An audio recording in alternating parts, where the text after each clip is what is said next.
but he was a Okay. test, right? So Josh, how's about we get going then, since it's already 2:04? Yep. Sound okay? Yep. All right.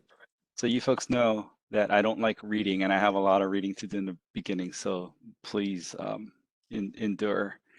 So Luciana, if you didn't already, please start the recording of today's meeting. Thank you. Good afternoon and welcome to Landfill Advisory Committee meeting number 5. This meeting is called to order at this time. It is 2:04. My name is John Katahira, and I will be facilitating today's meeting. Pursuant to Governor Ige's emergency proclamation related to Sunshine Law in-person meetings issued on December 29, 2021, and in order to allow public participation in this meeting in a manner consistent with safe practices and social distancing requirements, this meeting is being conducted as a remote meeting by interactive conference technology. Moving over to roll call now.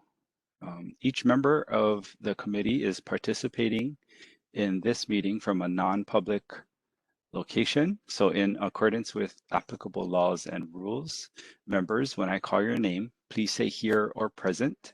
Also state if anyone else is present at your location, this being a virtual meeting. Steve Chang. Present, and I'm alone in my room. Thank you, Steve. Suzanne Jones.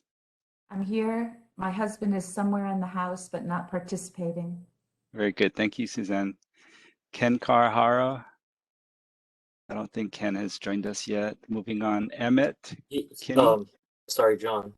Yes. I see Ken on the attendee list. If Luciana, you could promote him. Oh, Luciana. I'm not sure if you're advancing your slides, but we're still on the first. Okay, got it. Yep. Thank you. Thank you for the reminder. I'm reading off of my notes and trying to do this at the same time. Okay, I see Ken has joined us. So Ken, we're doing roll call right now. If you can state if you're here, present, or if anyone else is at your location. Can you hear me now? Barely. Okay, I'm here. I'm alone. You guys just made me a panelist. Very good. Thank you, Ken. Got it. Emmett Kinney. Here, alone in my office. Thank you, Emmett. Brennan Morioka.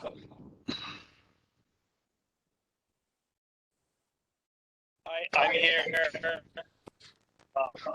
and alone. Thank you, Brennan. Jimmy Nakatani. Present, and I'm alone. Thank you, Jimmy. Cynthia Resentes. Present and alone. Thank you, Cynthia. Trisha Kehalani Watson. Present and alone. Thank you, Trisha. We did want to mention that our 9th committee member had to step down due to conflicts in meeting schedule. That was Natalie McKinney. Natalie, we're sad to lose her in this process, but her job unfortunately didn't really allow for her to participate in these meetings, being in the middle of the workday.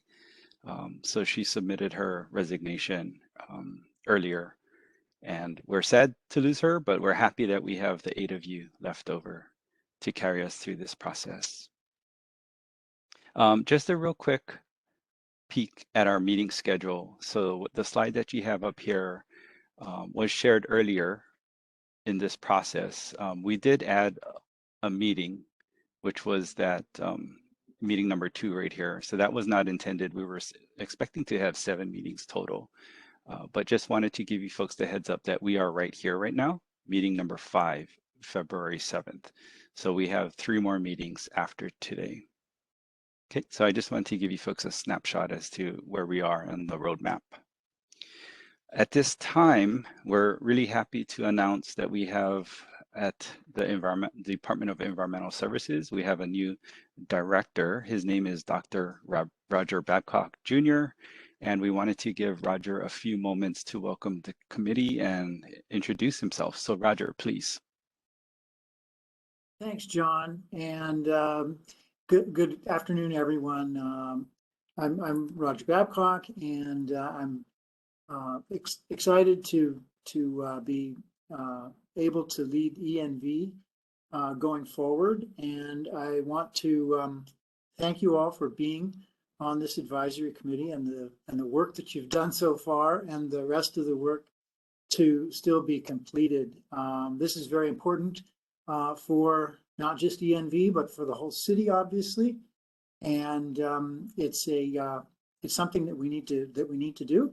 And I very much appreciate your time and look forward to the rest of today and completing your important work. So thank you. Thank you, Dr. Babcock.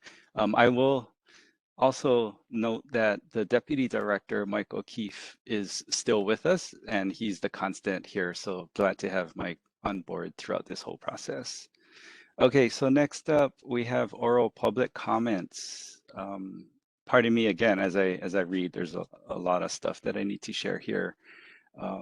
Okay, so with regards to the oral public comments, the next item on our agenda is oral comments on all agenda items. Before we proceed, we would like to remind everyone this meeting is being video recorded. After the meeting, the recording will be posted on the ENV website. Members of the public may participate in today's meeting by interactive conference technology from remote locations and present oral testimony by video conference or phone. Also, during LAC meeting number 4, held on December 14, 2021, we received a request to consider moving the public oral comments to after the presentations rather than in the beginning of each meeting. Just wanted to let everybody on this call know that the city's team discussed this suggestion at length since December's meeting, and we decided to keep the current procedure. And we would especially like to thank that individual's suggestion. It was a good one. Okay, so here are the procedures for the oral public comments. 1, remote testimony will be accepted on all agenda items. Each speaker will be limited to 2 minutes per comment. All participants will enter the remote meeting with view-only privileges. For individuals providing remote testimony, staff will bring you into the meeting and unmute you at the time you are called to present comments. When reminded of the time limit, please conclude your remarks as promptly as possible. Number 3, for those of you joining by telephone, we do not know your name. We do not know your name, so you will be identified by the prefix of your phone number only. 4, we will take public comments from each person on the list of registered commenters first. 5, if you did not previously register but wish to provide comments, please raise your hand on WebEx. If you have joined us by telephone, you can press *3 to raise your hand if you would like to provide oral comments. When your name or telephone prefix is called, you will be given a few moments to respond. If you do not respond after a few moments, we will move to the next person. Please state your name and identify the agenda item you are speaking on. Okay, so that's the instructions. I am aware that we have some people that registered to provide oral comments. So based on the list that we were provided, I'm going to start with the first person on our list, and that is Karen Polk.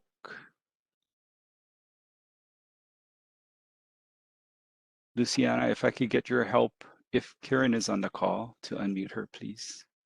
Aloha, this is Karen Polk. Can you hear me? Can hear you, Karen. Thank you. Okay. I apologize. I don't have video. I had a hard time logging on. My name is Karen Polk. I'm the Executive Director for the Kapolei Chamber of Commerce. And we did submit some written testimony and comments. We wanted the opportunity through this process to share our comments with this committee. And just a few things that I'll highlight specifically. I understand that one of the issues that's going to be discussed today is in regards to the December 14th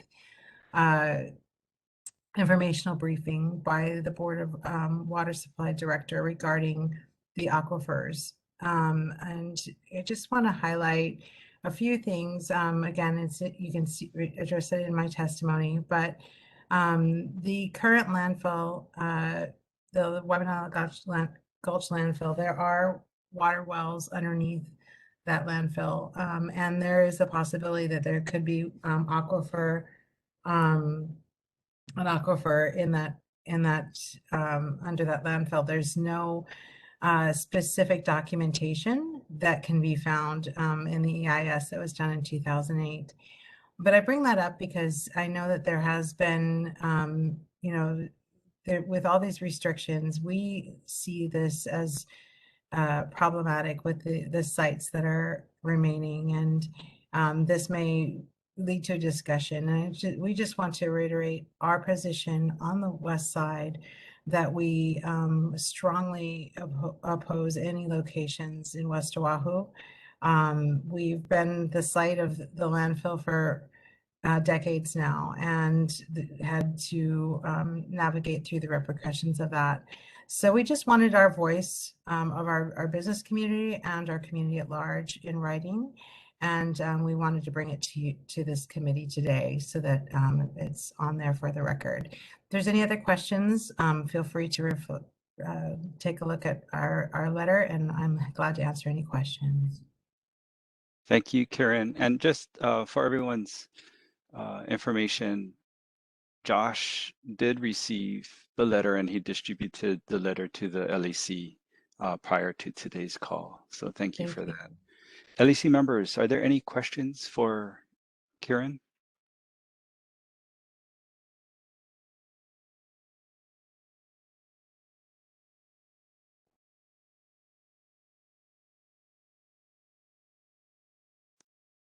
Luciana, if I can ask you to just make sure that none of our committee members are trying to ask a question right now, by if they're on phone, especially. Okay, if we're good. Oh, was somebody going to say something? I was just going to say it looks fine, John. I think you're okay. Thank you.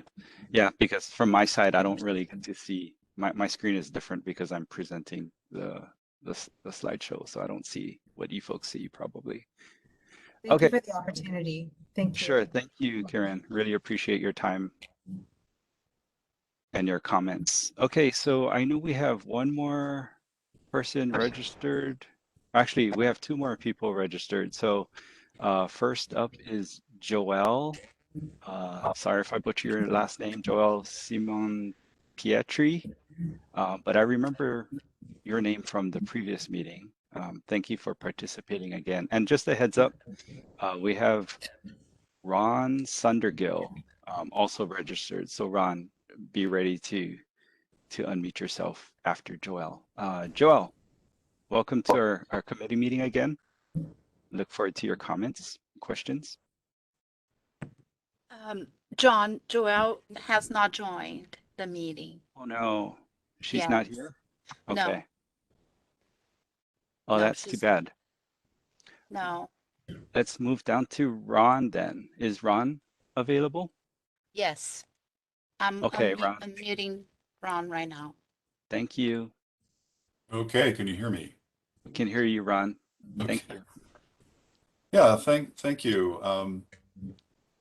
Yeah, the members of the committee have a heck of a job to do in a pretty short period of time. I do not envy you.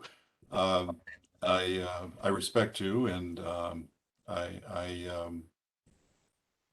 as a representative of the National Parks Conservation Association, I mainly wanted to make the point, which is in the letter that I sent in. I think there's like, I don't know, 4 or 5 page letter that I sent in. Wanted to make the point that we see this as a sacred site, along with a number of other sites that cover the story of Japanese American confinement in various concentration camps in the United States. We see this as a sacred site, and we would certainly would not recommend that there be a landfill anywhere nearby. And the reasons are delineated in the letter that I sent. about why that's important for our national historic fabric. And the letter that I sent in also talks about the water issues that were brought up at the last meeting. And we certainly are concerned about that as well. The potential impact that it could have, that a landfill could have on the health of people in Honolulu and throughout the island. I just ask you to take a look at the letter and consider those points, and I will give the meeting back to you, Mr. Chair. Thank you, Ron. Appreciate that. And similar to Karen, I can confirm that our committee has received your letter and is reviewing that as well. So thank you for taking the time to submit that. Committee members, any questions for Ron? I have a question for Ron. Go ahead, Tricia. Yeah, hi, Ron. So I did read your letter, and I don't disagree that the NHL is incredibly important, but you just testified that it's a sacred site, and I think we can all agree there are numerous sacred sites that are potentially up for consideration. So are you asking us to give this site greater weight and consideration than potentially other traditional sacred sites? I'm trying to kind of get at how you would like us to reconcile that. Yes, that's a good question. I do not have the answer. I consider myself an expert on national parks, so I can't really comment on other sites, but I do know that this is the Honolulu National Historic Site has been recognized nationally. There's only 423 places in the United States that have been recognized in that way. So it does have a level of importance that certainly has been recognized by the national, United States government and by its citizens, supposedly. Obviously, the Native Hawaiian sacred sites are extremely important, and wouldn't want to de-emphasize those either. But my expertise is national parks, and that's really what I need to speak to when I talk to you. Okay, thank you. Sure. Thank you, Ron. Thank you, Tricia. Committee members, any other questions for Ron?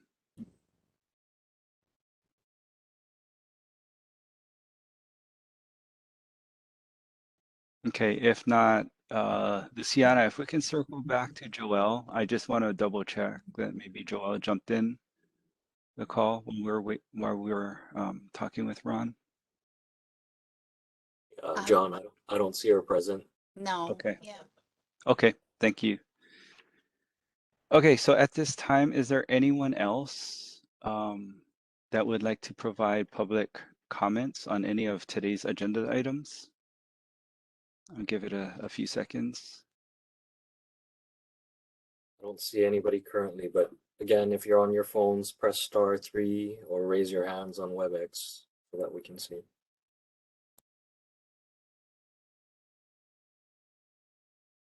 Okay, and if not for today's audience, at any time, if anybody has any comments or questions, we have an email address, and you can always send your question that way. And I know we've been actively responding to those questions as well. So I'm speaking to the people that might be viewing this recording in the future, not necessarily present right now during the meeting. Okay, so I will move on then to the approval of LAC meeting 4 minutes. Okay, I believe these were distributed to all the committee members ahead of time. I trust that you folks had a chance to review it. At this time, may I have a motion to approve the minutes of the committee meeting held on December 14, 2021?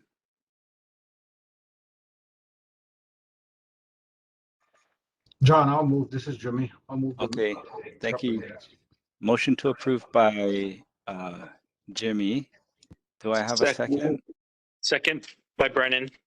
Brennan seconds. Thank you, Brennan. It has been moved and seconded. Are there any objections to the approval of the minutes from December 14, 2021?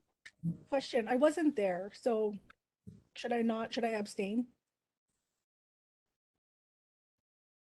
I think you could also, if you did review the I mean, I can't recording. speak for accuracy, right? I wasn't there. Yeah, but there was a recording as well. So if you had a chance to look at that, I think that would be fine. Okay. I think I'll abstain. Okay.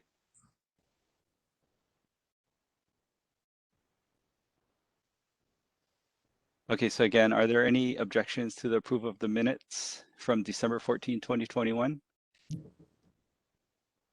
Okay, noting no objections from the members, the minutes are approved, and I believe Trisha Watson abstains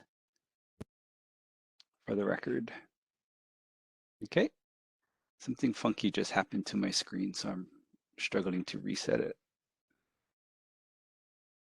Okay, so moving on to item number 6 on our agenda, which is a discussion of LAC meeting number 4 BWS presentation entitled Oahu's Groundwater Aquifer and Siting New Landfill. Would any of the LAC members like to discuss this item?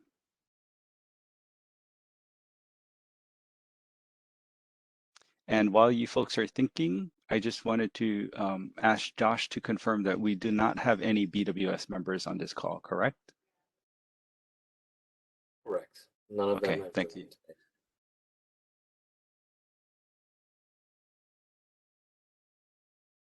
We asked, but they were unable to attend. We know they're really busy right now, so. John, this is Cynthia.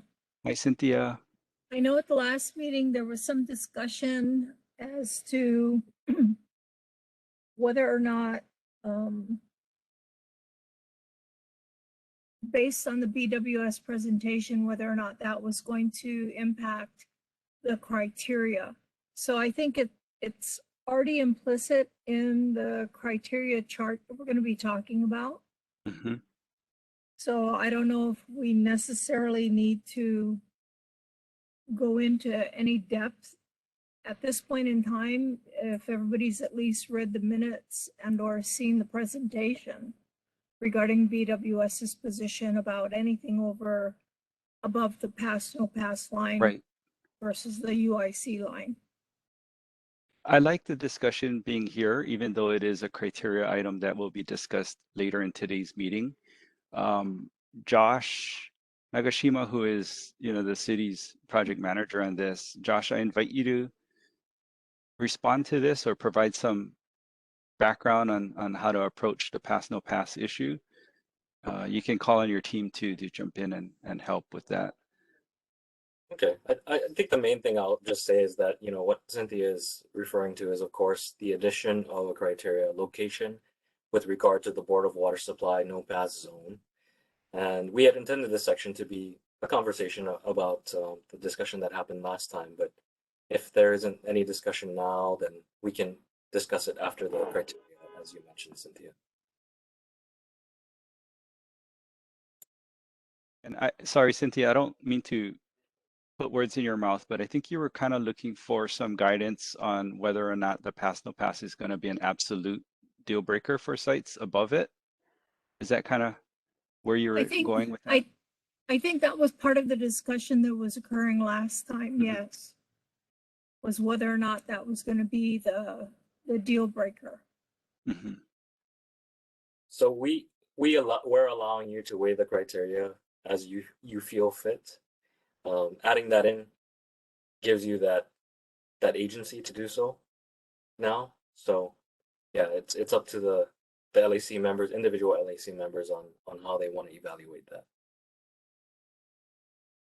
Okay, thank you, Josh. Hey, John. Yes, Jimmy.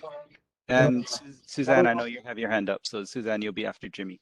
Yeah, following up on Cynthia's question about BWS, I guess when they were on, they mentioned about was it Act 73 that gave us guidance on or guidelines for landfill? But anyway, they were talking about reconsidering that or legislation or something like that. Are they going to follow through with that, or have we seen any kind of movement toward that end? Okay, thank you, Jimmy. Josh, I'll let you handle this question.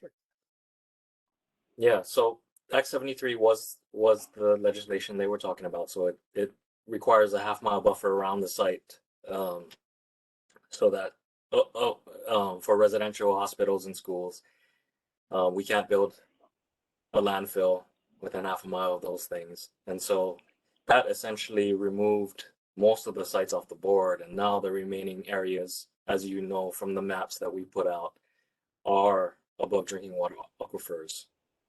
So as far as that goes, that's still in place. There was a bill in the state legislature that has already been deferred to reduce that distance to a quarter mile, but again, it's been deferred, so we're still in the same state that we are now.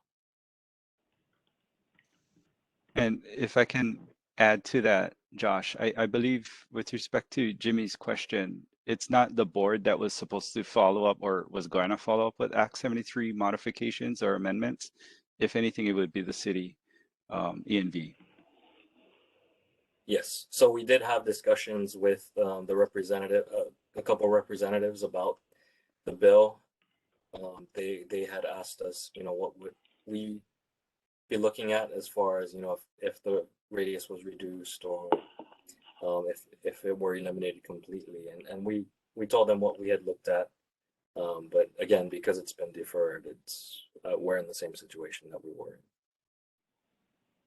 But there's also another bill that's still alive, and that's House Bill 1968.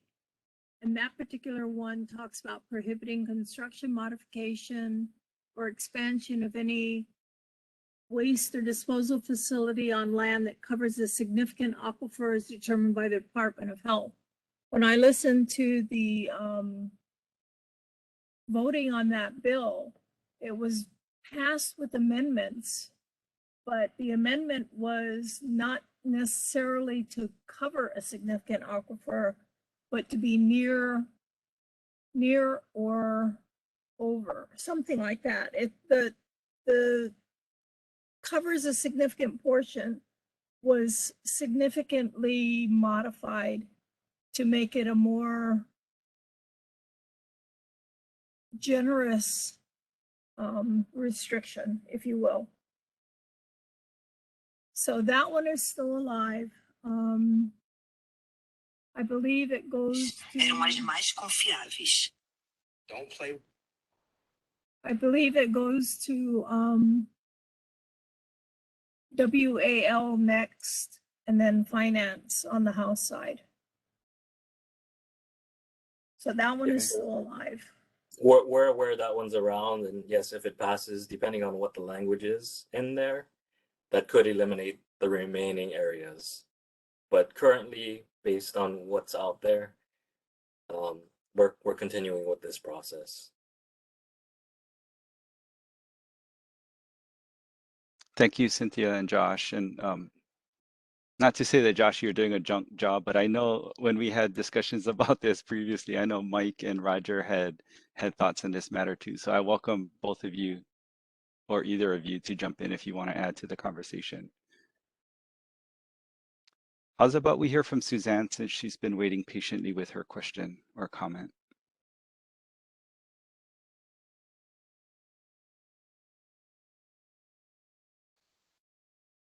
Josh, you're going to have to help me out because I lost my ability to see everybody. So I can't see if Suzanne's muted or unmuted right now. I was muted. I'm sorry, John. Okay, thank you. Now I'm unmuted. Okay, so back to the question about the groundwater aquifer and the border water supply position. They took a very strong stand at the presentation, indicating the high risks and the critical nature of any kind of contamination that might get into the groundwater aquifer. We clarified that all 4 of the areas that are currently under consideration are all over drinking water aquifers. And then now that we've got the definition of all of the criteria that we're looking at, number 8 talks about the BWS no pass zone, and that is defined by BWS in their definition that they prohibit waste disposal facilities which may contaminate groundwater resources in any areas above that no pass zone. So again, circling back to that question of, is this criteria an absolute? And what is has the city probed further into the Board of Water Supply's authority to prohibit? And then the next question would be, you know, if that's a vague issue at this moment, not definitive, can the Landfill Advisory Committee make a determination that that criteria should be an absolute? In other words, should we be evaluating, and with the other criteria, these sites? And should we make a recommendation that one of these sites is acceptable, even though it is over the groundwater aquifers? Thank you, Suzanne. I'll let Josh and team, Mike and Roger, if you folks would like to provide a response. Yeah, so that's a loaded question, but let me answer as many as I can hit. So we did have a discussion, you know, looking up the definition as far as the no pass zone is defined. We did discuss what, you know, exactly prohibition means and how the BWS has enforced that in the past. So wastewater systems, apparently, the wastewater portion of the state is the one usually to enforce whether or not something can be cited above the drinking water aquifer. In the case of solid waste, I think I had mentioned before that I had checked in with solid and hazardous waste, and they had no absolute on, you know, not citing a landfill over drinking water. I did also check in with BWS, but I haven't received a response from them yet as far as if they've exercised this prohibition themselves and in what cases they have. So I have no additional details there from them yet, but I'll certainly let the LAC know as soon as that happens. And then as far as the LAC determining if it's an absolute and eliminating sites simply based on this, it is possible if the LAC feels that way. I do recommend, though, you know, going through the evaluation, and we can see from the evaluation, especially from the weighting, the thoughts of the LAC as a whole. But again, that's what this discussion is for.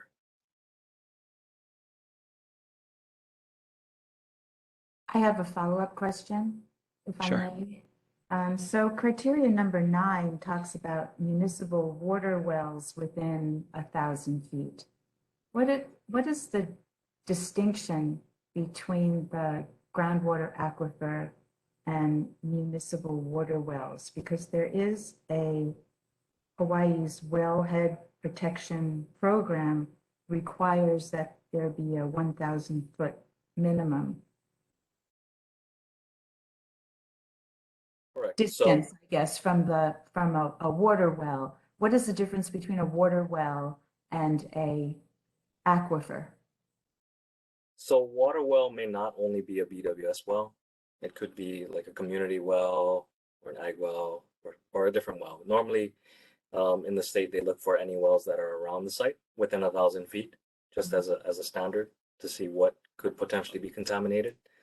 So that's the difference here. You know, the well being within that zone, technically it's, you know, identified as being close to the site, and therefore contamination could technically migrate faster if.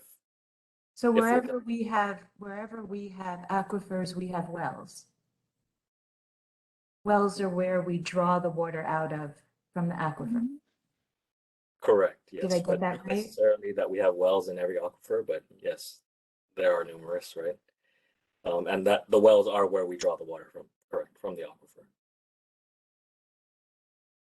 Okay, I'm still a little baffled here. Maybe I can add a couple things. This is Roger. I guess I'll turn on my video. Thank you, Roger. So the wells would be an extraction point. Right. Clearly, there is an aquifer underneath there to which it's drawing from. The 1,000 feet is there presumably because it's sort of a protective distance from that source of water to locate potentially contaminating activities. But going back, I think what we know is that there is no law prohibiting the siting of a landfill inside the no-pass zone. So that is a policy of the Board of Water Supply, but they are not involved with the approval of a site of a landfill. Like anyone else, they can put in testimony or participate in the various processes. Other activities that can be prohibited from occurring in that zone are enforced by some rule by some other agency, usually the Department of Health. So there does exist a thing like that for siting wastewater injection wells and things of that nature.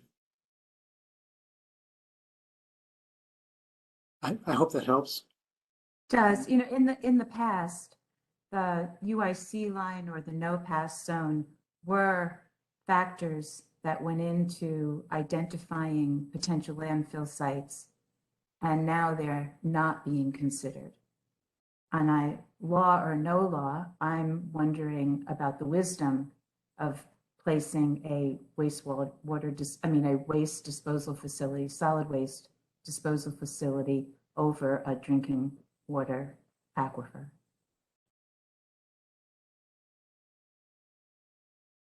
And as the advisors, how do we advise on this? I think the problem, Suzanne, that everybody's having is if we go by the guidelines that we used for the original blue ribbon panel and say nothing above the pass, no pass line, given Act 73, that means no landfills on the island of Oahu. There's no place for a landfill on the island of Oahu, given the combination of Act 73 and nothing Mauka of the pass, no pass line. You're right, Cynthia. We just wipe out all the sites. Well, that's the dilemma. And Act 73, you know, made a priority of the half-a-mile buffer.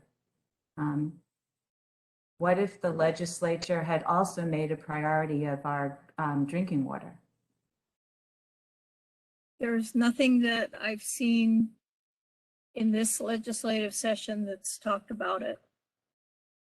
I may have missed something, but I haven't seen anything. So there's nothing on tap right now for the legislature regarding the pass, no pass line becoming a hard no. I understand the point Cynthia is making, but I agree with Suzanne. I mean, with everything going on, I also have very, very serious reservations about placing a waste system above, you know, something that could further compromise aquifers on the island of Oahu. So I have the same concern. That's all I wanted to say.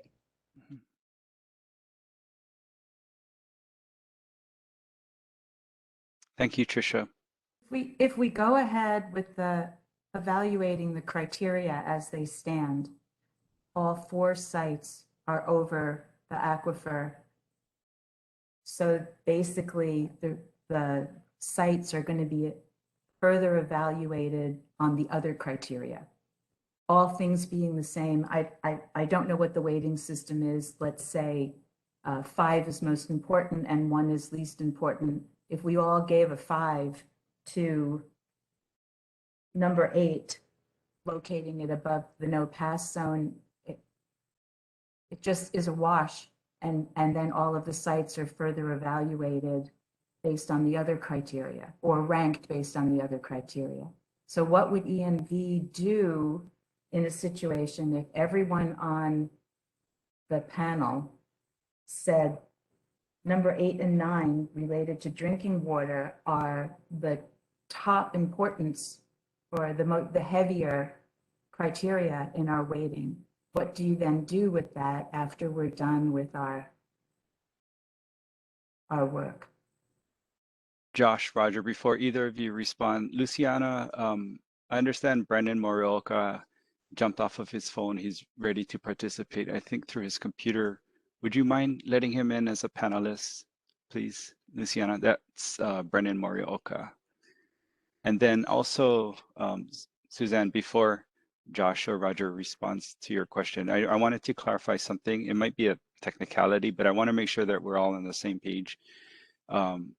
We're actually looking at 4 areas, 4 general areas, and within those 4 areas, there are multiple sites for landfills. So it's like a 4 general areas, and within each area, there could be multiple sites that are being considered. So I just wanted to make that simple clarification before I turn it over to Josh and Roger for response. Or Mike. Thanks, Sean. I think I'll start. I'll just say that, you know, as you asked last time, you know, if there's a threshold where, if the LEC can make a threshold where below which, you know, the sites are unacceptable. And I answered that, you know, in the conclusions to the report, it can be added in by the LAC to kind of condition, you know, what the rankings ended up coming out being. As far as what happens afterward, if, you know, those 2 criteria are considered the heaviest by the LAC, and basically any sites that don't meet those criteria are not passable, then you know, at that point we would have our ranking, and it would be up to the mayor to make his decision at that point. And you know, as we talked about, there are some changes running around with legislation that could happen, at which point then maybe things will change. But yeah, I'll let Dr. Babcock or Mike kind of talk about it a little bit more if you want to. I think that's a good summary, Josh. The process going forward is not 100% certain. The city is tasked with naming a new site by December 31st to the LEC, and so. But you know, there are, I guess, a variety of things that are possible that could happen before then. And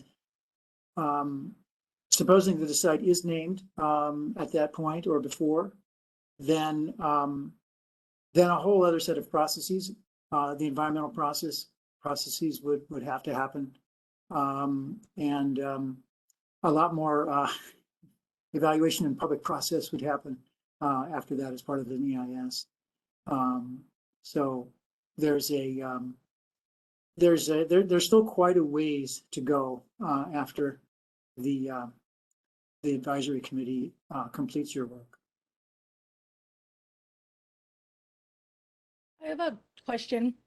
I don't know that we were ever given as an LAC the opportunity to look at the restrictions, but I'm looking at the restrictions that are on the website right now.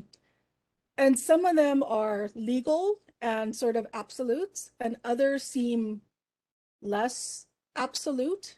So I'm wondering where those came from, and if there are, like, so like, for example, I don't understand what developed and undeveloped lands means. Like, it looks like it's where there's potential prospect for future projects. Those were taken off the table. And I'm unclear as to what criteria was used to determine that those were not potentially suitable sites. forcing us into this position where we're having to look at sites that are all over aquifers. So I have questions about some of the baseline assumptions that were sort of put in front of us. And I'm wondering if some of those can't be potentially revisited where there's not a clear law in play as to open up sites that might be more suitable from the standpoint of our drinking water. Josh, What is before that, Tricia? before you provide a response to this, I just want to acknowledge that we are kind of getting a little bit off of the BWS presentation discussion, but I do recognize that it ties back to the BWS presentation. So I'm gonna, if it's okay with you folks, I'm gonna allow the conversation to continue. I know you're gonna talk a little bit more about the criteria in a few minutes, but I think it's important to have this discussion now because it's somewhat related to the BWS restriction. Josh. Yeah, so as far as the restrictions on the map, I guess we can go through the ones that you're kind of questioning. That undeveloped, developed one, though, the developed lands obviously are lands that already have some kind of building on them. The undeveloped is if they're already permitted to be so, to be developed. So those are the lands that we took out based on that. There is, of course, the possibility that the city could condemn, current uses, and that's something we've considered. But for our initial look at the sites, those are the things that we eliminated. Okay, and I guess my concern is, again, I just think it's really important to protect our drinking water. So that's a pretty substantial issue, and I share just some of the concerns that are being expressed. In the BWS presentation, they made it very clear that if there was contamination from the landfill that got into the aquifer, that it would be a critical issue, and there would be a good possibility that there would be no ability to rectify it, no ability to clean it up. It would be a loss of water resource. And then we heard from the engineers about how the landfill would be engineered to protect against that. But there is always the possibilities, especially as we look well into the future, even after that landfill is closed, say 80 years, like we're looking at Red Hill now, where there could be some failures in the landfill in that liner system. And I think ENV and the engineers talked about double liners. But there are potentials for failures, both just in contractor errors that can occur during installation, and there are failures that can occur in the landfill as the landfill settles, and then you can get rips in the liner.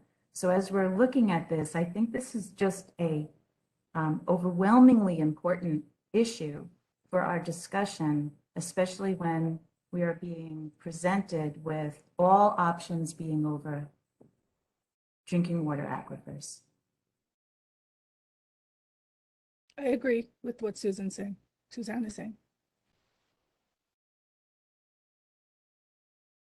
Yeah, I think we, Suzanne, Tricia. Josh, go ahead. We of course share the concerns about drinking water, and we know that nothing is 100%. We're of course going to construct the landfill, any future landfill, so that it is preventative in some way. And you mentioned that there can be errors in contractor installation and all that. Mike kind of mentioned how the QA/QC process happens in the construction of a landfill, and that should prevent a lot of the issues related to those developer errors, for lack of a better term. But yeah, BWS did mention that if the aquifer is contaminated, it would be very difficult, if not impossible, to clean. And so I guess, to me, a potential solution is some of these restrictions should come off, and again, I think we split it up, right? Undeveloped lands, even if they're permitted, I don't understand the difference between an unpermitted, I mean, I legally understand it. It's entitled, it's all of that. But you also have private property on the table anyway.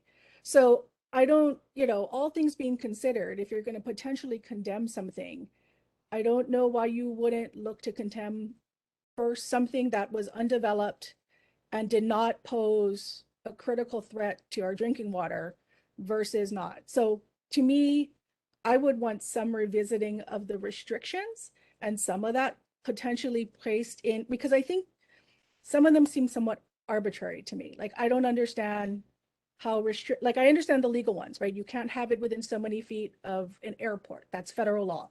You can't have it in the tsunami evacuation zone, I'm assuming by law. For things that are not, I don't understand why some things ended up on that absolute no-go list versus others. And so that's what I'm a little unclear about. Like somehow how we kind of got here as a baseline when there wasn't much discussion as to where the baseline should be. Thank you, Tricia. Sorry, Luciana, if I can ask for a favor again. Brennan dropped off, and I think he's in the room again, waiting to be turned on as a panelist. So if you could do that, please. And also, Tricia, to your comment, I'll take a first stab, and then I'll turn it over to Josh and Roger. So from my perspective, my limited involvement with the process, I know the city was up against a really tight schedule. So they were trying to meet that tight schedule by identifying opportunities that would meet the schedule. So anything that made the process undoable were removed initially. Now that was before this whole Red Hill thing and the additional concerns with groundwater contamination. Not that it wasn't an issue before, but now it's even, more relevant. It's more in our face. So things are changing on the fly. But I can just say that initially when the criteria was developed, it was developed to try to meet the very strict timeline that was handed to this team. So that said, Josh and Roger, I'll let you folks clarify. The one thing I'll say to that, and thanks, John, that's a good point. So as far as condemning land, it takes much longer to condemn land than to try to obtain it the usual way. That's one of what contributed, like John said, to the timeline. And then, as had been spoken by Wes earlier, as far as the federal lands, the timeline to acquire those lands is a bit longer as well. So that's why those were considered. But I understand the point of that you're making, Tricia, where the LAC didn't get full insight into all of the restrictions initially placed upon what sites we're considering. I know also that we looked as far as the developed and undeveloped or developable and that criteria. I know that Mike Kaiser and his team has looked into, like if we can condemn, just one small house or something that would, make it a little bit better. I'm not sure if Mike Kaiser, you want to speak to that at all. And I don't know if Dr. Babcock, you had anything to add to that.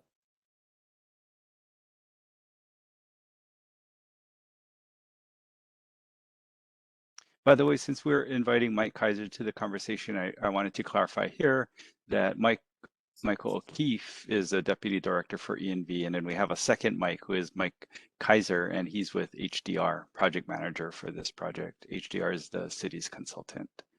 Mike O'Keefe, I see you are showing yourself, so I'm thinking you might have something to say here. Just a comment. Thanks, John and Josh. With respect to Tricia's point about the various restrictions that have been applied to the screening process to determine the potential next locations here. So really the ones that are in statute are just a kind of a quick review are the ones created by Act 73. That's the half-mile buffer zone around residents, hospitals and schools, and the prohibition on siting a landfill in a conservation district. The other one that's I believe is a federal requirement is the airport buffer zone restriction, and I think that buffer zone is 10,000 feet. And then the tsunami zone restriction, as I think maybe Josh mentioned too, is the state will not permit a landfill located in that area.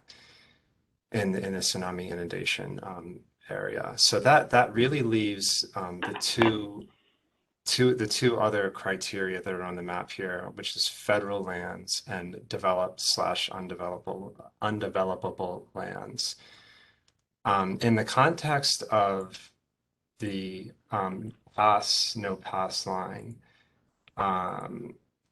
just for purposes of the BWS discussion, on quick look at the pass no pass zone, all of the I think it looks like all of the land that's been screened out as developable or developed or undevelopable land is in the no pass zone, so above the no pass line. And a significant amount of the federal land is also above the no pass line or in the no pass zone. The remaining federal land that is not above the no pass line is effectively disqualified from consideration because of the buffer zone requirements in Act 73. So to put it simply, I guess when you take Act 73 restrictions, the airport restriction, and the tsunami zone restriction, and then you overlay the no pass restriction on that, there's pretty much nothing left. Yeah, that's just my comment with related to the restrictions. Okay. Thank you, Mike. And then if you folks notice, I stopped presenting because, we're having this nice discussion. So I figured maybe better to see each other than see that one stagnant slide. I'll turn it back on when we're ready to move on. Josh, did you have anything to add, or Roger?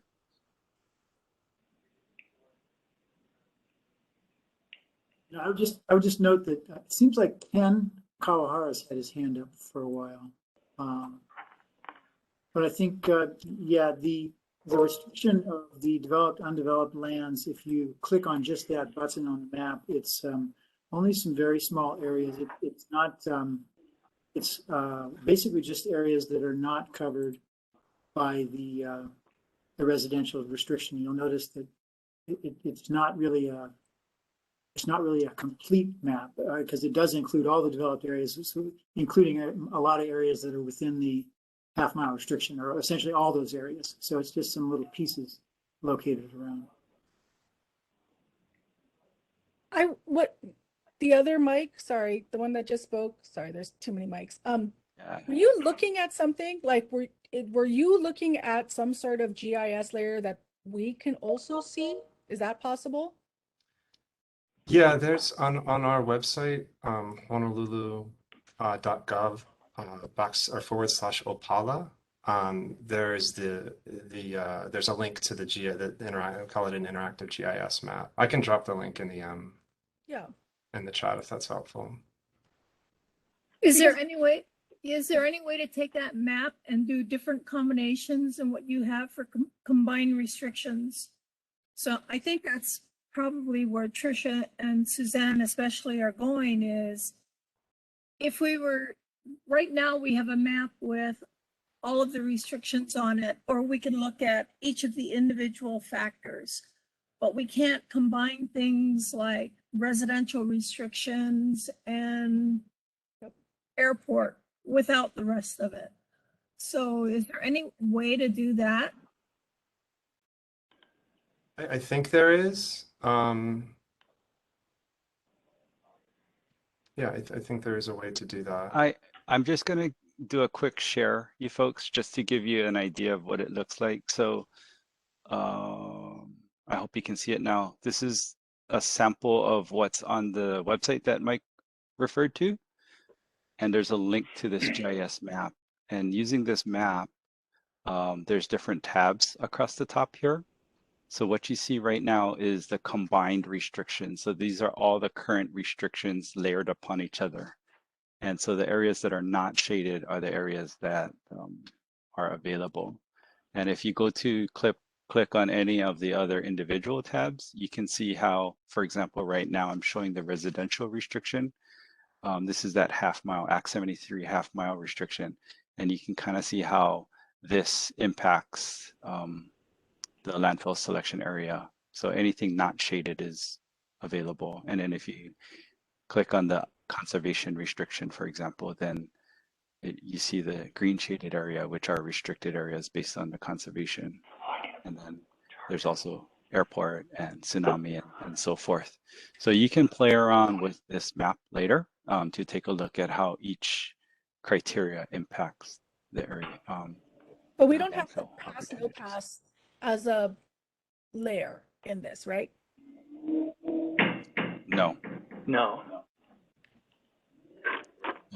We can share with you folks what the pass no pass line looks like.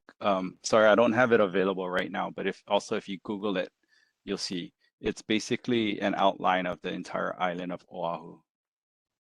I just dropped it in the chat, John, if that's helpful for people right now. Yeah. And the UIC line is on the Department of Health website. Thank you, Cynthia. They're different. They're different boundaries. Okay. Ken, I didn't see it, but if you have your hand up, we'd love to hear from you and any other of our committee members as well. Have a nice discussion going on. Thanks, John. Very good discussion. And yes, I did have my hand up.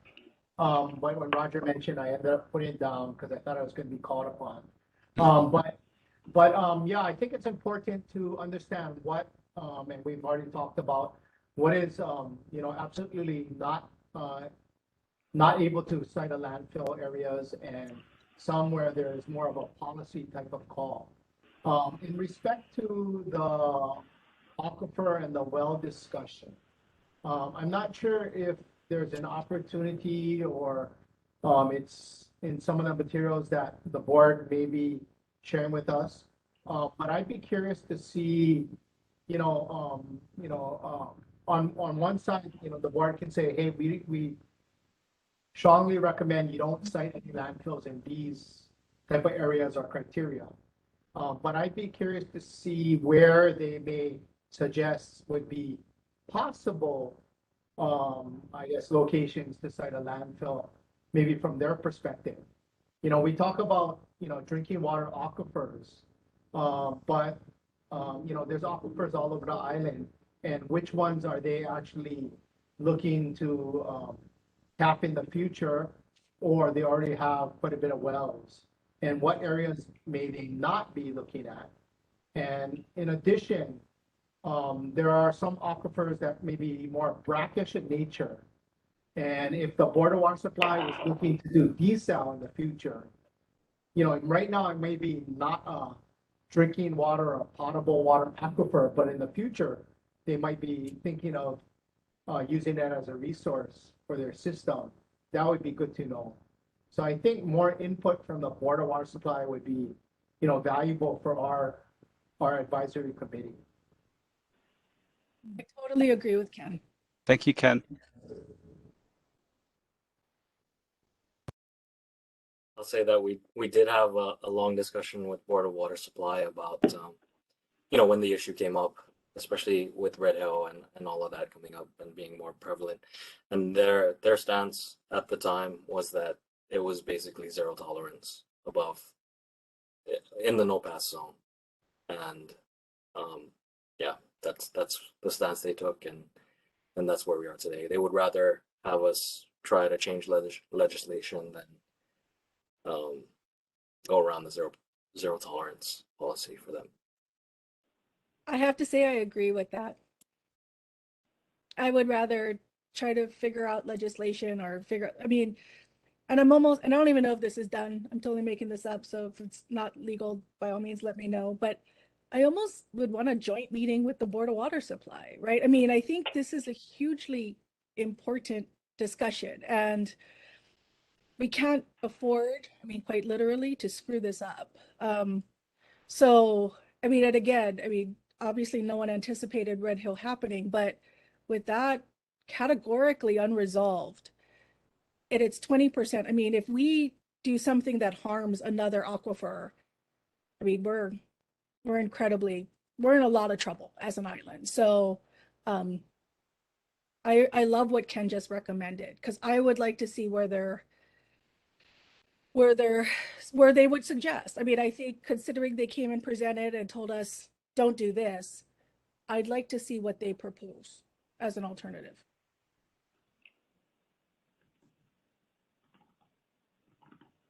I think we can try to get them on board for a future meeting again, maybe the next one. There's a couple ways that we can go, and we've had discussions about, you know, where the LAC is going after this meeting, and that's why we wanted to bring this up for discussion too, because it seemed like a big issue that everybody wanted to discuss. So there's a couple ways that the LAC could go. One is to continue, you know, the next thing we're doing after today is doing the weights, so that doesn't impact too much at all. You know, the sites are more important at this point, I think, whether they're above an aquifer or not. Of course, the weights are going to be important. They're going to be, you know, I mean, based on discussion, seem to be weighed in favor of not being over an aquifer. That's fine. Maybe that's probably the most important thing anyway. So that's probably how the weights would land out anyway. And so we could proceed doing that. In the meantime, we can continue looking at other sites. We can get BWS on board for another discussion with the LAC and see where it goes after the next meeting. The other option that was kind of proposed was that we could, if the LAC would prefer to kind of suspend for a little while we look for more sites, or you know, reconsider some of the criteria that we're looking at, you know, the restrictions. We could do that as well if the LAC so motions. So those are the thoughts right now. Yeah, and we're kind of at that point, it seems, in the discussion to kind of make that decision. So Tricia, can I just ask you, just for my own clarification, when you say see what you know, alternatives that BWS could recommend, are you saying potentially above the in the no pass zone or outside of the no pass zone?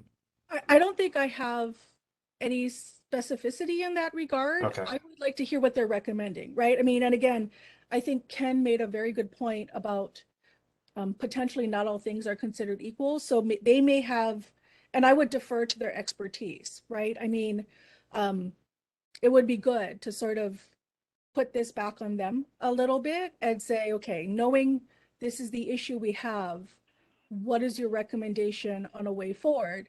And I would rather get that input early and then get this right, as opposed to pick something and then, you know, Ernie Lau is blasting all of us on TV. So I rather bring them into the process than, you know, have them react to a decision we make. Got it. Thanks.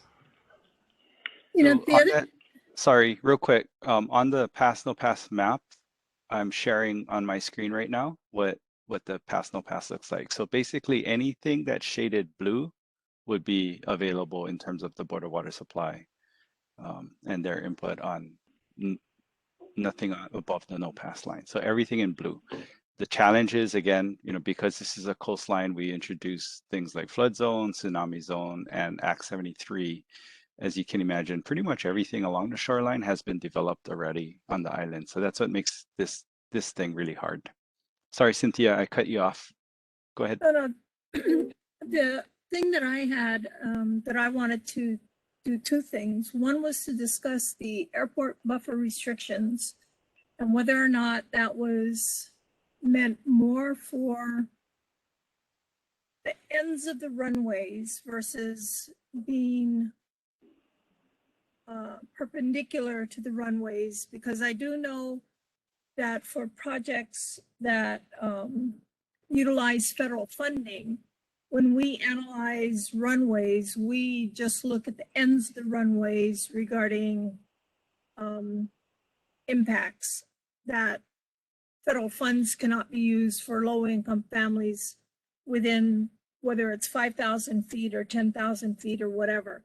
So I wanted to double check the circles that you have for the runways themselves, whether or not it's truly that, or are we looking at really the ends of the runways versus around the runways? Second, I know that you guys are saying this is and I'm going to say this wrong, but I'm going to say it this way. the easiest areas to consider for development of the landfill are those that are in the white areas. But the developed and undevelopable lands, from what I heard earlier in the discussion, was because it takes longer to do a condemnation process, that we think that it would take too long to go ahead to meet not only the LUC decision for December of this year, but also the development to be able to close the landfill in 2028. I'm not sure the LUC is that unapproachable. I mean, and I'm having a hard time with this because, you know, I've been against this Waimanalo Gulch expansion for years. But if you come up with a better piece of property that is in the developed or undevelopable lands and have a reasonable, this meets these criteria. It's Mackay of the Pass Snow Pass. It unfortunately would mean condemnation by the city, and this is going to add another year or two into the process. I don't know that the LUC is so completely unreasonable that they may not at least consider that.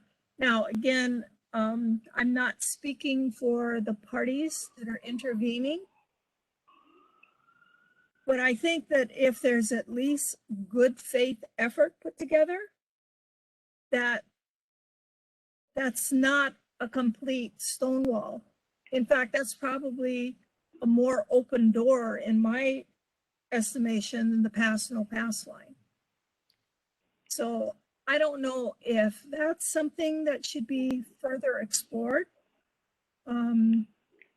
Because if we definitely, and I'm not disagreeing with Tricia or Suzanne, we should not be going Mauka of the pass no pass line. If that's going to be the criteria that kills all the sites that we currently have identified, what are you guys going to do as far as coming up with an additional site? My thinking is you're probably going to go to those lands anyway. So why are we not talking about it now? I love your thoughts and comments, Cynthia. They're so forward-looking. Again, my role, you know, I participate in some of the meetings. I know that the city has discussed the what-if options. Everything leading up to this point has been, let's try to meet our schedule, but they have had the what-if options, and that they're keeping as, you know, we have to exhaust all of our availabilities now. So I think we're getting close to that point where we're exhausting the current availability. So that next step, I love what you're saying. And I can tell you that the city has had internal discussions on that second or third tier options. Because I know another tier of their options is going through a district boundary amendment. And let me tell you, I will be right up front again. I will be right front and center telling you guys not only no, but hell no, and go dig your own hole somewhere else. Right. But, you know, I think from our standpoint, given what we're hearing, especially with the temperament of everybody right now regarding our aquifers, yep, we may as well think that you're, from this panel anyway, I don't know about everybody, but I think you've got about half the panel already saying, hell no, we won't go above the Mauka pass no pass line to begin with.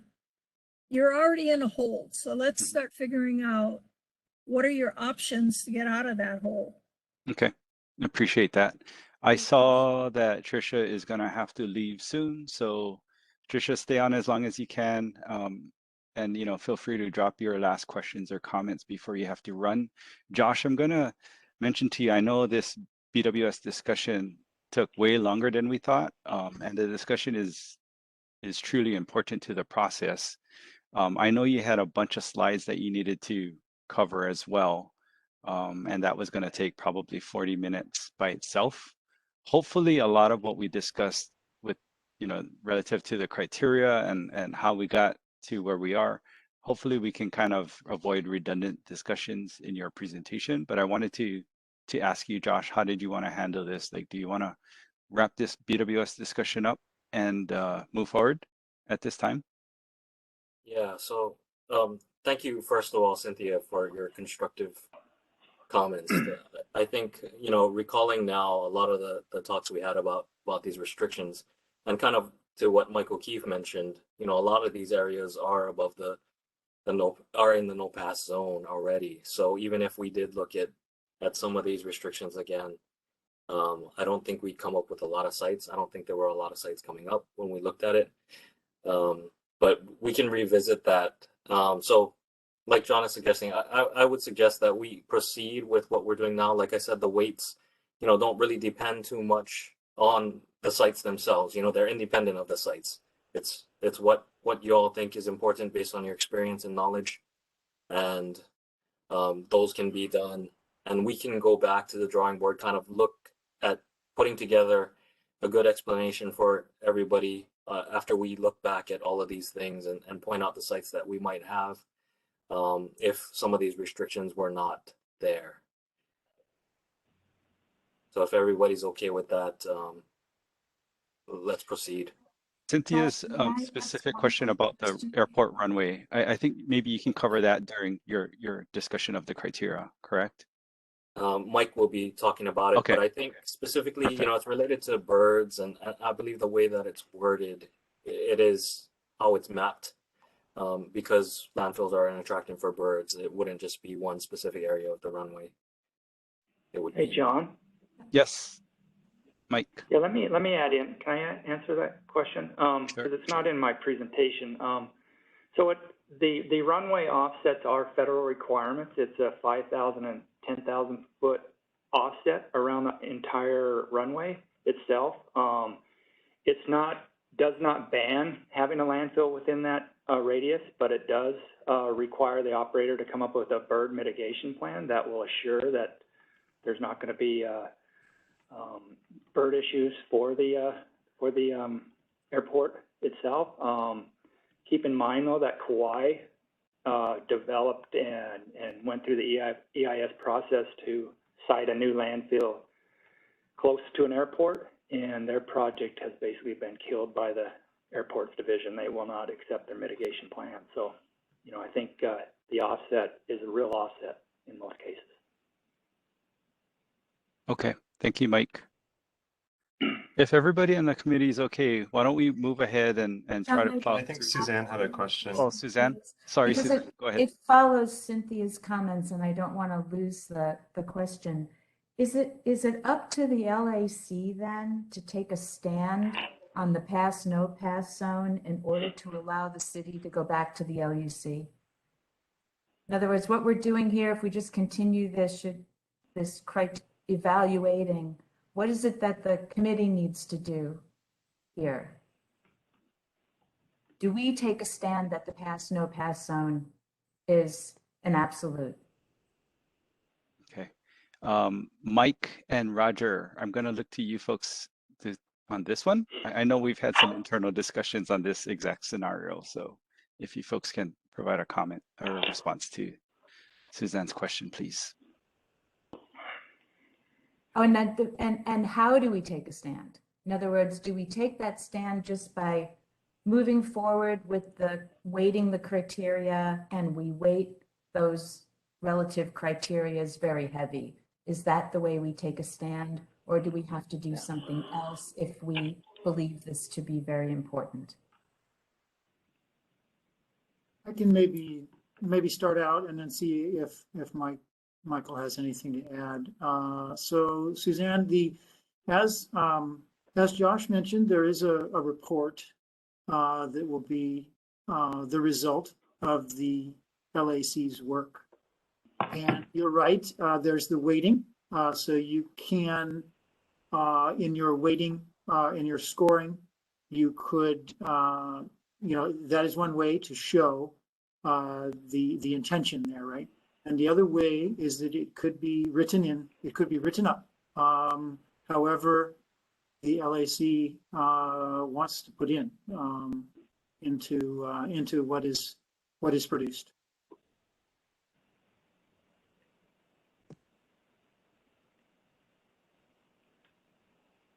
Mike O'Keefe, any additional comments there? No, nothing further to add. Thanks, John. Okay.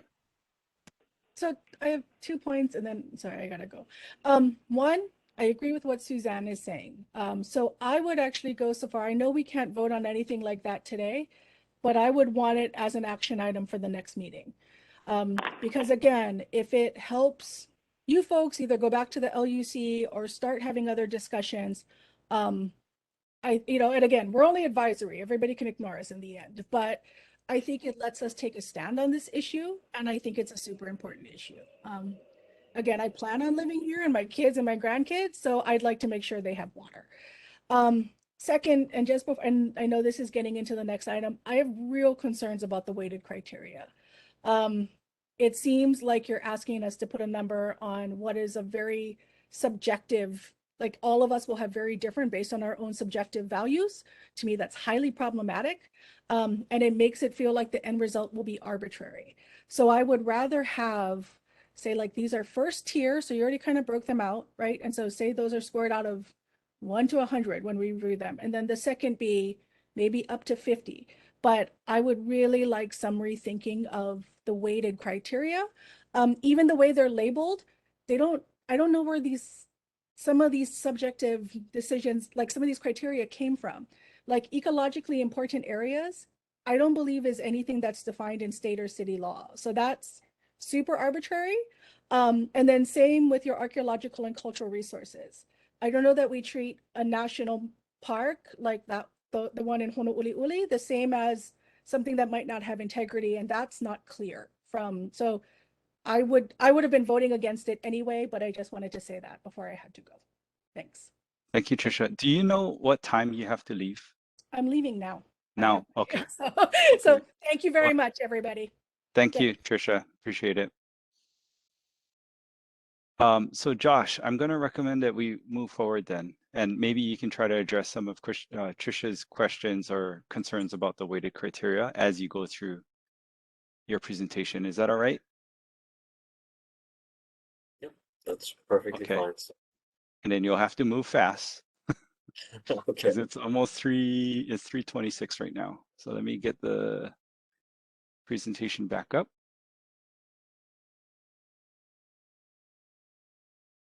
Thank you for the discussion on the BWS presentation, by the way. Really lively discussion. I love it. Okay, Josh. Right. Actually, this one's going to be Mike. So Mike okay. Tyson. Mike, you're on mute. Excuse me. Thank you. So I'm going to go through the final criteria, selected criteria for the sites. A couple of the first slides are the changes to the criteria that were made from the draft criteria that was presented in meeting number 4 and the final list that we now have here. So I'm just going to read through these. We added a location with regard to the Board of Water Supply no pass zone. We based it on the Board of Water Supply presentation. We removed the geological and hydrogeological conditions. We did so because we felt that the Board of Water Supply no pass zone captured those two conditions, and they can be further addressed in the environmental impact statement process. We added proximity to for most of the subjective criteria. For example, significance of proximity to nearby surface water. We felt this, the city felt that captures the effect of potentially having a landfill near the identified characteristics of the area, not just the importance of those characteristics. Next slide, John. And Mike, this goes for you too, Josh. As you folks go through these slides, I know we had a really healthy discussion over the last hour. So if you folks can modify your presentations so as not to duplicate stuff we already discussed, I'd appreciate it. Thank you.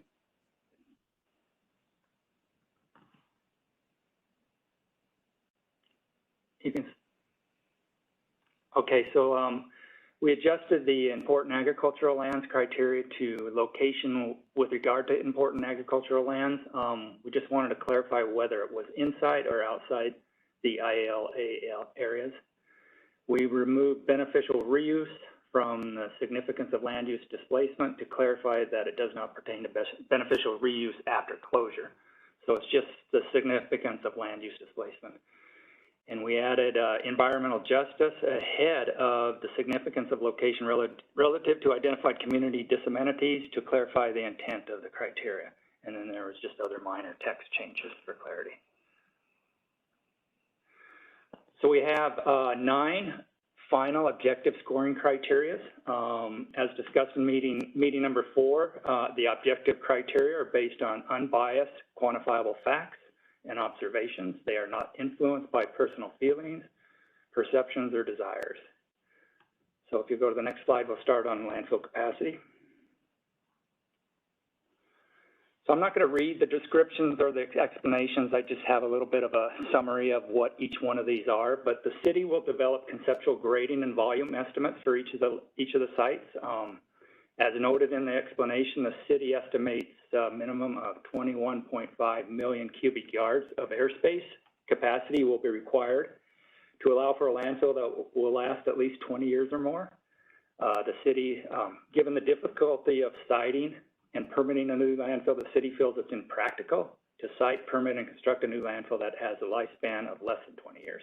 So that's where they established the quantifiable fact and observation for the capacity. Next slide. Land acquisition, landfill development, and roadway improvements and infrastructure costs. The city will prepare total development cost estimates for each site. It's expected that general development cost estimates will be similar for most of the sites, but however, land acquisition, road improvements, and other unique infrastructure costs will likely produce differences in the overall development costs, and those will be the quantifiable facts and observations. Next. Time to acquire land and develop the landfill. The city will estimate a timeline to acquire and develop each site based on the anticipated type of land acquisition process, the information developed for scoring criteria number 2, and the required EIS and permitting efforts. So the time will be the quantifiable fact and observation. Location relative to H-Power. The city will calculate the travel distances from each landfill site to H-Power. As noted in the explanation, the location of the landfill directly affects operational and contractual costs to the city, including additional contractual costs related to the H-Power operator if the site's located 12 miles or more from H-Power. The effect on traffic and roadway system. The city will provide a list of primary and secondary roadways that are expected to be impacted due to increased traffic between the landfill site and H-Power.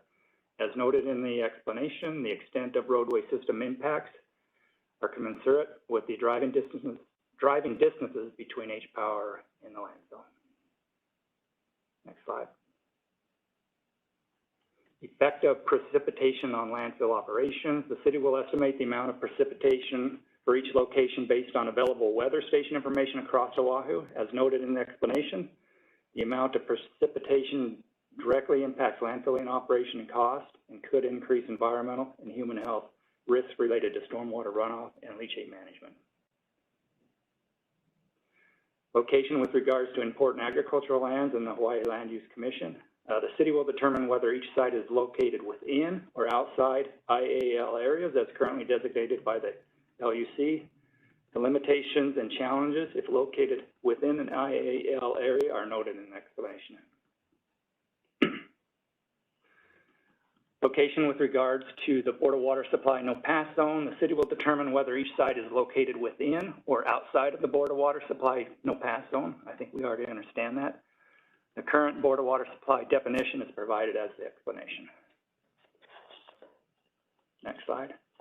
Municipal water wells within 1,000 feet. The city will determine whether a municipal or community water well is located within 1,000 feet of each site boundary. The reasoning provided for the 1,000-foot setback is provided in the explanation and primarily driven by the status or the state's wellhead protection program. Next slide. So there's 8 final subjective scoring criteria. So subjective criteria are based on personal opinions, knowledge, assumptions, points of view, emotion, and judgment. Next slide. The significance of land use displacement. The city will review various state and city records and provide historical and current land use information for each site. The significance of proximity to ecologically important areas. The city will review various federal agency and State Department records and will provide a list of ecologically important areas within 1/2 mile of each site. The significance of proximity to nearby surface water. Similar to the previous criteria, the city will review various federal agency and State Department records and will provide a list of surface water bodies within 1/2 mile of each site. Next slide. Significance of proximity to nearby archaeological and cultural resources. The city will review SHPD records and provide a list of archaeological and cultural resources within each site boundary and within 1/2 mile of each site. Significance of proximity to nearby parks and recreation facilities. The city will review federal, state, and city records and provide a list of parks and recreation facilities within 1/2 mile of each site. And significance of proximity to nearby public commercial facilities. The same thing, the city will review DPP records and provide a list of public commercial facilities within 1/2 mile of each site. Environmental justice, significance of location relative to identified community disamenities. The city will review federal, state, and city records and provide a map and a list of existing landfills, power plants, wastewater treatment plants, and petroleum refineries on Oahu in reference to each site location. Next one. The significance of effect on established public view planes. The city will provide 3D modeling of each landfill shape in Google Earth space and a list of communities where public view planes could potentially be affected.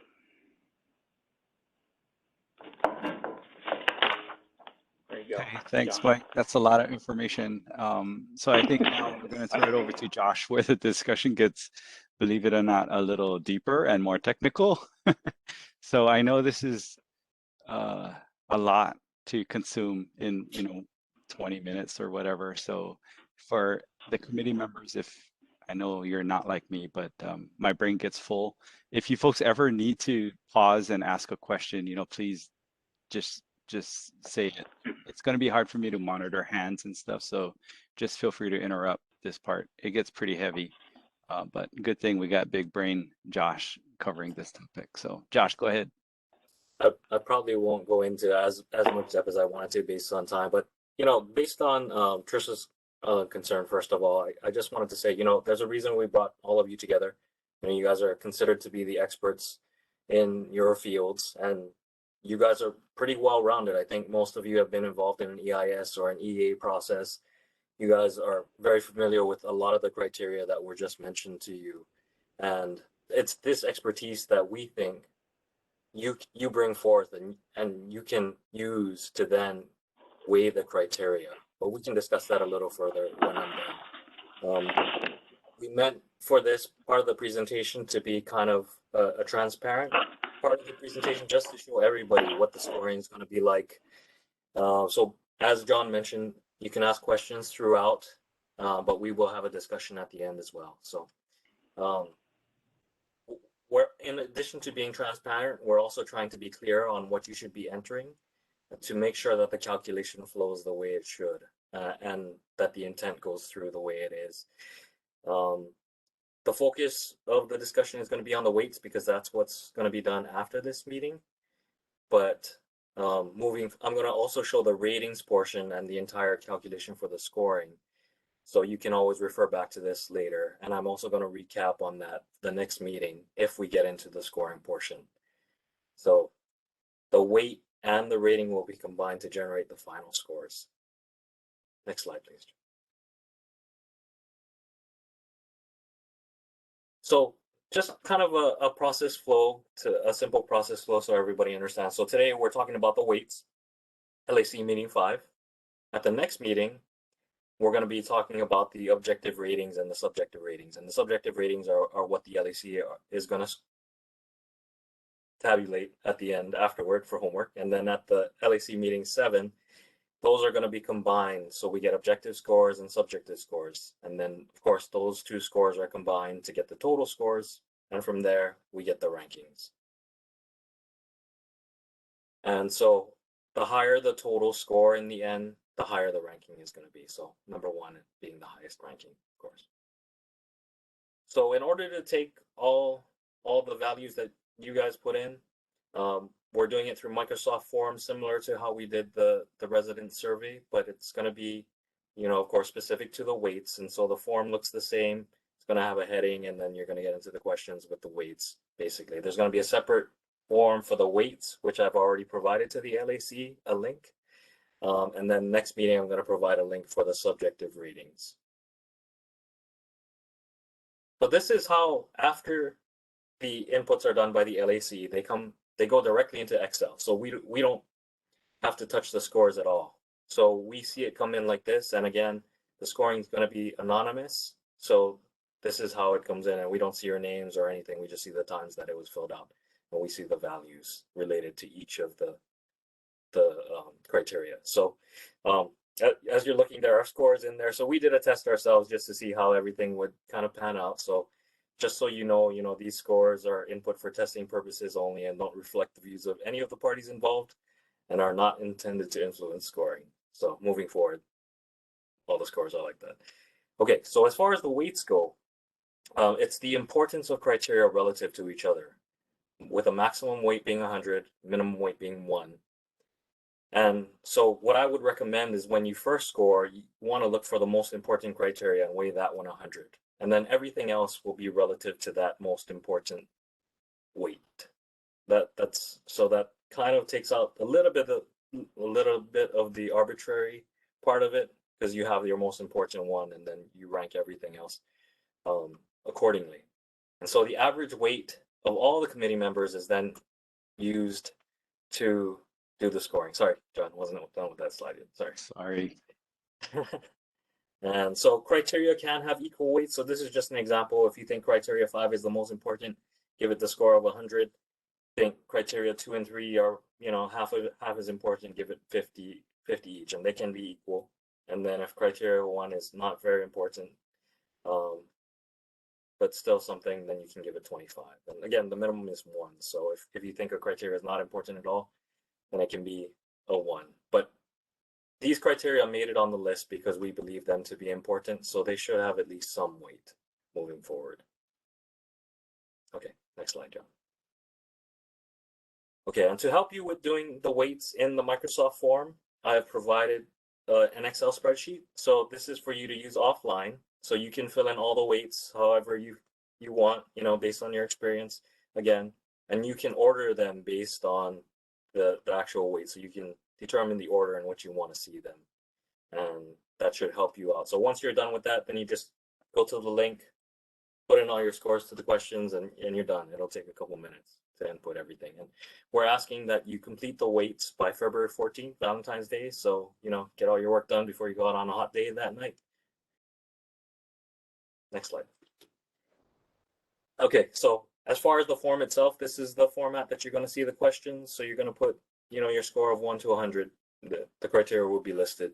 Put your score from 1 to 100 in there. Very simple.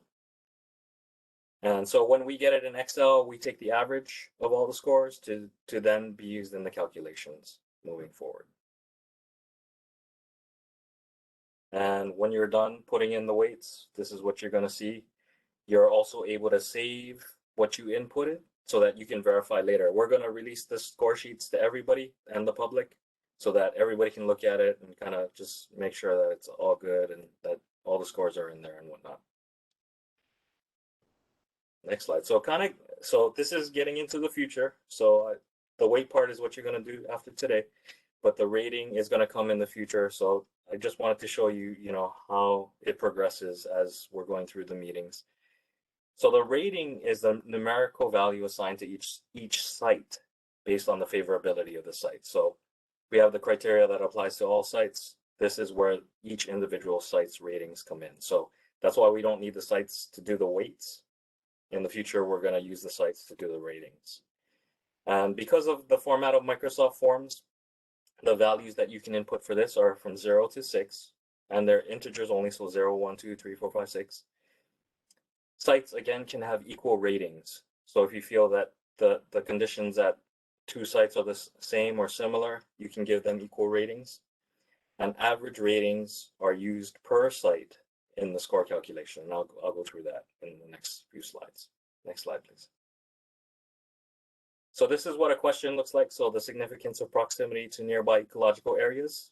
This is how the question looks. So the sites are on the left, 1 through 5, and then the scores are on the top, 0 through 6. And you just fill in the bubbles for each site.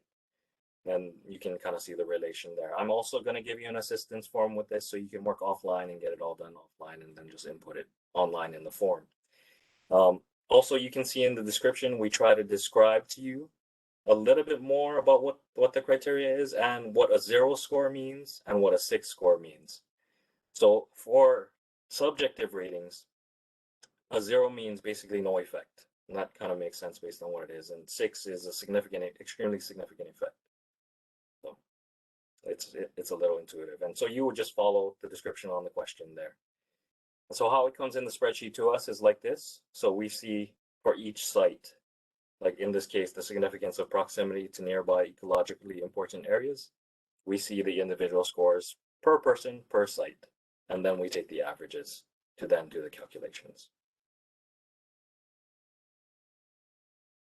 So the subjective ratings, kind of getting, since I was already talking about the ecologically important areas, the subjective ratings are determined by the LAC.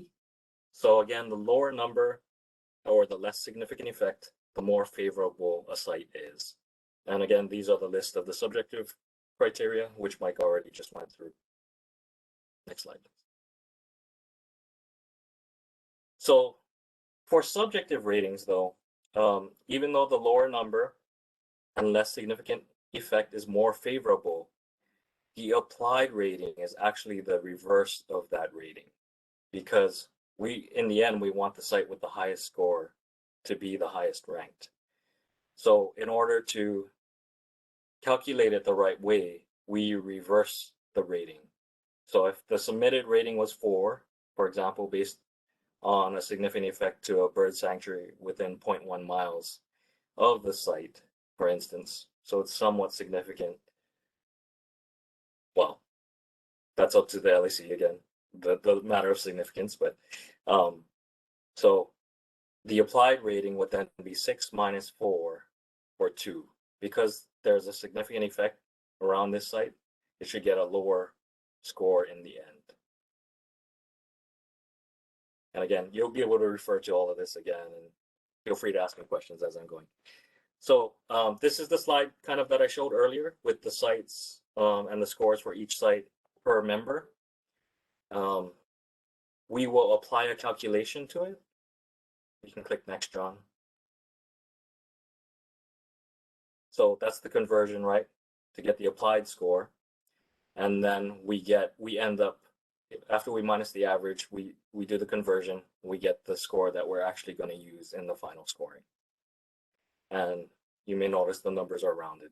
So yeah, don't worry too much about that. Okay, so as far as the final score goes, so we have the average, as I pointed out on the earlier slide, the average of the weight. And then we have the average of the ratings for each of the sites. So we multiply those together and we get the score for that specific criteria based on the site and the criteria. And then in the end, all of those are added up. I'll show you that soon.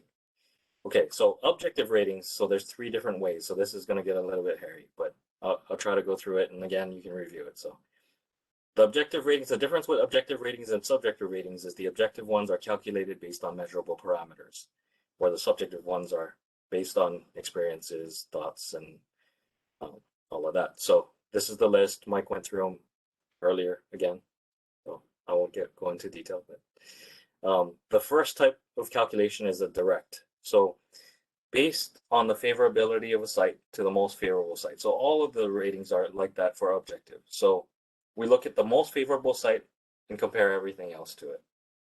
So in the direct calculation, the higher number is more favorable. So the example here, and actually the only criteria that applies for direct, is landfill capacity. So the most landfill capacity is the best. So if we had two sites, one with 50 million cubic yards and the other with 25 million cubic yards, obviously site one is better. When we go through the calculation and go through, so we use the largest site as the basis for the ratio for the other sites. And so we divide by that amount. Because the highest rating is 6, we multiply by 6 to get the ratio there. So the best site gets a full score of 6. The site that's half its size gets a rating of 3. That one should make the most sense. So the second type of calculation is an inverse. So again, we're comparing the best site, the most favorable site, to the other sites. And in this case, the lower number is more favorable. So in this example, I have the location relative to H power. So a site that's further from H power is worse because that's our trucks going further to take ash from H power. So in that case, the lower site's more favorable at 10 miles, and we use that to compare to the distances on all the other sites. Then we multiply by 6, and we get the final rating. So the site that was further from H power gets the score of half this time, of 3. And the site that's closer to H power, 10 miles away, gets a full score of 6, because it's the best site in this criteria. So the last type of objective rating is called binary. And this is the whether within or outside of criteria. So again, the higher number is more favorable. But this example is the location with regard to important agricultural lands of the Hawaii Land Use Commission. And of course, the BWS no pass zone one would also qualify for this. So if it's within the IAL, it gets a score of 0. If it's outside of the IAL, then it gets a score of 6, or sorry, a rating of 6. And similar to the BWS criteria. Okay, so in the end, we get everything together. We sum up the scores of all criteria. And again, the maximum score is going to be the sum of the average weights times 6, because 6 is the maximum rating for each site. So in this case, in the mock evaluation we did, the maximum score is 6,685.13. I know it looks weird, but that's because we're taking the averages of everybody. The higher total score, again, makes it rank higher. So you can see what the final scores ended up being for each of the 5 sites and the percentage of maximum that those were. And then you can see how the rank is then derived. Okay, so just as a reminder, again, the weights are the most important after this meeting. That's what we're going through. So we have the final criteria, and we would like the criteria weighing done by February 14th. Meeting 6, we're planning to have the weights revealed from what everybody put in after this meeting. Then we'll also reveal the sites, because the subjective ratings are going to require you to know the sites. And then the homework at that meeting will be to rate the subjective criteria. And then at meeting 7, we'll show all the scores and rankings based on the scores.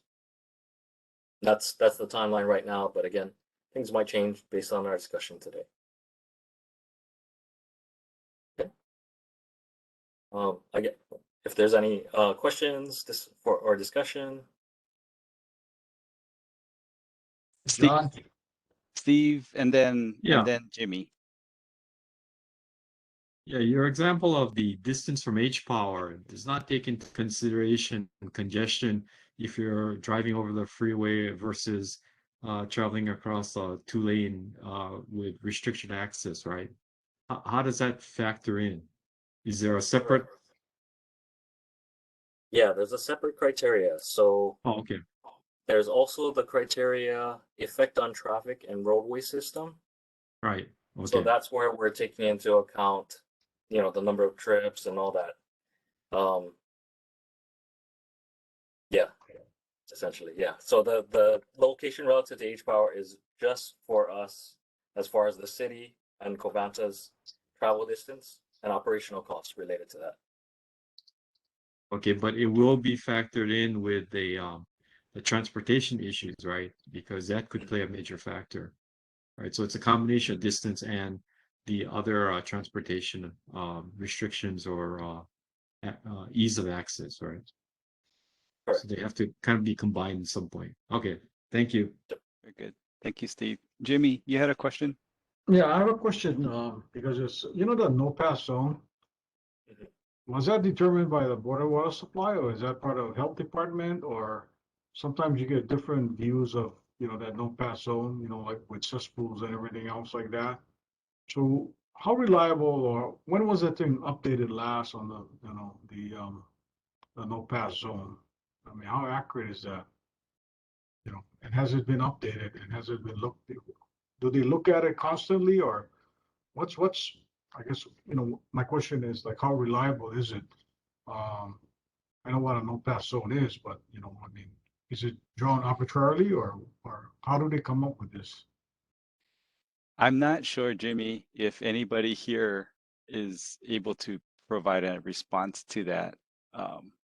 That said, I'll open it up to if anybody has input on this discussion. I think it's a BWS thing more than anything, but I'll open it up if anybody has any input here. And I don't want to speak on behalf of Board of Water Supply. My understanding is pass, no pass is BWS. The UIC is done by the Department of Health. And if I'm not mistaken, I know that the area of the cap rock around the perimeter of the island is a significant factor. Thank you, Cynthia. So the difference between the pass, no pass and the UIC line, it's one is BWS, like Cynthia said, one is Department of Health. If you compare them, there's a lot of similarities, but they're not exactly the same. So how significant is that though, John? I mean, how did they come up with that idea? And I mean, it's important. So I just want to try to filter this thing out. It's like saying, okay, what are the criteria? You know, how often do they look at this? How did they get there? That kind of stuff. I mean, just the reliability, I guess, on that, because you know, a lot of people would judge make the decision. From what I gather, on the no pass zone, or you know, that kind of stuff. So, you know, how did they get there? That's my question, I guess. Okay. Josh, I'm going to make a suggestion because I don't think we should try to answer these. These are excellent questions, but I don't think we should try to answer them. Maybe we can go back and officially ask those questions to the board themselves, and then maybe we can report the responses back at our next meeting. Would that be okay? Yeah, that's fine. The only thing I wanted to say is that I believe the no pass zone is in part based on the UIC line. It's just a little bit more conservative. So we'll find out what the exact answer is, and we'll get it back to you as soon as possible. Well, is that as soon as, just for clarification, is that as soon as possible, or does it have to be at the next meeting? Well, from what Jimmy's saying, it's going to affect his weighing of the criteria. So, okay, is so that correct, Jimmy? So shall we try to get responses back to the entire LAC Yep. as soon as possible? Okay. And I'll put the answer publicly on the website as well. We'll do that. So the question I have for you, Josh, is, okay, we just went through the criteria, both the objective and the subjective. You want us to do our weightings by next Monday. Is that for all 17 or just for 10 to 17? Since All 1 through 17. 9, you guys are going to have to calculate, do. Yeah, so that's the rating portion I think you're talking about, but the actual weights, the criteria importance in relation to each other is what we're asking for by next Monday. So we don't do any of the calculations per site at this point. It's just how important do you believe each of these criteria are in relation to each other. And we do it on all 17. So All we 17. start off with 100 down to 0, but somewhere in there, all 17 have to be given a number. Yeah, not relative 0. to one another. Yep, relative to one another. And you don't have to have something at minimum score if you believe that they're all pretty important.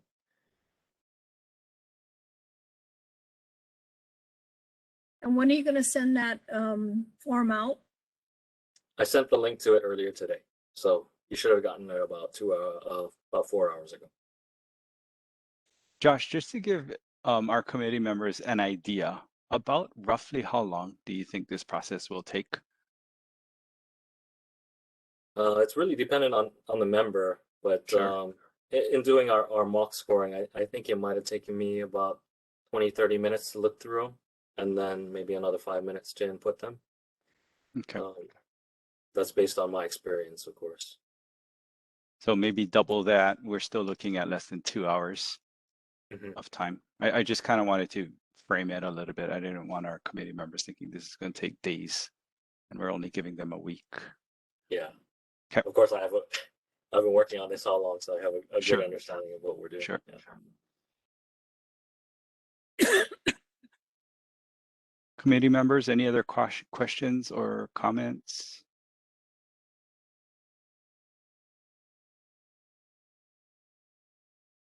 All righty. I have one more.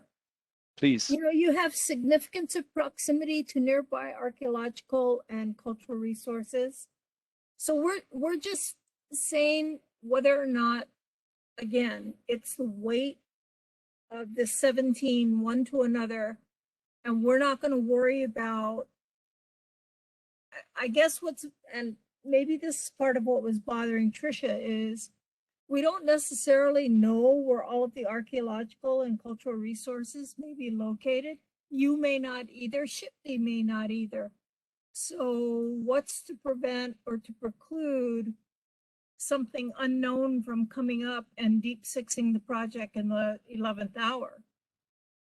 That is always possible, and during the EIS process, we might find things that we never accounted for, but we can only do what we can do at this point, and that's everything that's documented, and consider that. So when you do the EIS, are you going to just do the preferred alternative, or are you going to do the preferred alternative plus the others and why they're not? Yeah, so I think when we discussed it at this point, we're thinking top 3 is what we're going to do, but we're planning to do multiple, because just in case that first or second site falls out, we have another one. Okay. Yeah, and we don't have to go start all over with the process. Yeah.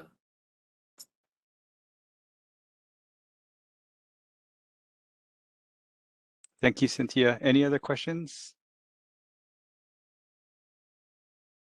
Can't believe we made it through. It's 4 o'clock right now. So we're at the end of today's meeting. So just quick announcements again. Josh has assigned his homework to you folks, and he would like you folks to complete the assignment by Valentine's Day. I strongly suggest doing it on the 13th. Just get it over with, so you don't have to ruin your Valentine's Day doing this. And then the second announcement is our upcoming LAC meeting number 6 is tentatively scheduled for March 7th. I believe we have it kaput on your calendar right now for 2 to 4 p.m. again, just like today. And this is again meeting number 6 of 8. So after this, 3 more to go. I will acknowledge though that today's discussion, which again I really loved, introduces a lot of what next type questions, and we're going to go back and ensure the city's going to consider everything. And I don't want people to feel like they're stuck providing the ranking and everything. I want people to feel like there's an off-ramp down the road, because what we're discussing is a really serious matter. So let's just do our best and proceed.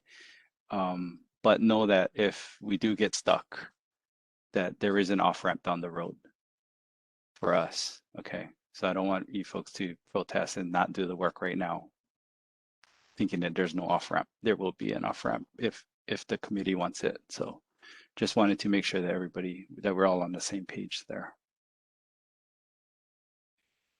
Okay. Any questions or thoughts before we pow? No? Okay, so our favorite time, there being no other business, is there a motion to adjourn LAC meeting number 5?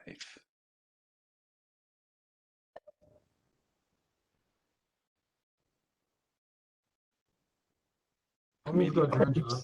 Okay, Jimmy, do we I'll have a second second? that. Ken? Second. Thank you, Ken. 10 seconds. Are there any objections? Okay, hearing none. LAC meeting number 5 is adjourned at 4:04. Wanted to thank all of you for your participation today and lively discussion. I loved it. Thank you for your time and your investment in this process. We really do appreciate it.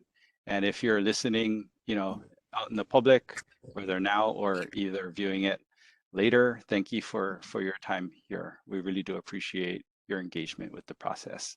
Thanks, everyone. Stay safe and see you next time. Thank you. Take care.